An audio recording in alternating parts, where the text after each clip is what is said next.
question is from one new Ahmadi from Bosnia. He said in Holy Quran there is said that Nooh alayhi salam lived about 900 years, and he said that in Bible it's also said the same. So did those prophets before Muhammad sallallahu alaihi wasallam live such a long period, or what is significant of it? 950 years for Noah. 950 years is not the personal age of Hazrat Noah alayhi salatu wasalam. In fact, it is the age of his Sharia. And I have calculated it, if he actually personally lived for 950 years, in his presence, Hazrat Abraham should have been born.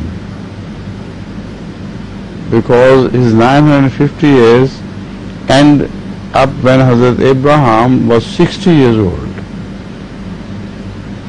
So, it is impossible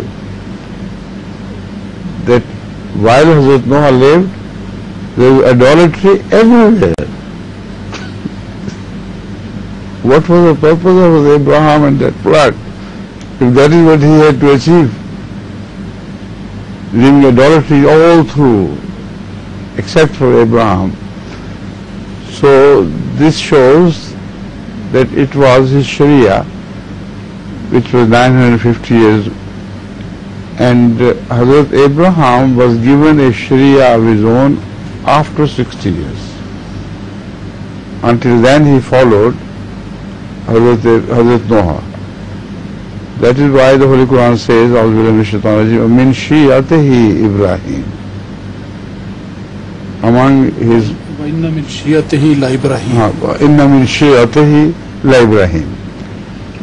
And definitely from among the followers of Noah was Hazrat Ibrahim alayhi salam.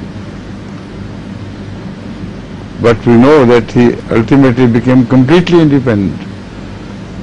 So from that I infer that by the time of the end of his Sharia, 950 years, Abraham followed it, and then he was granted his own Sharia by Allah.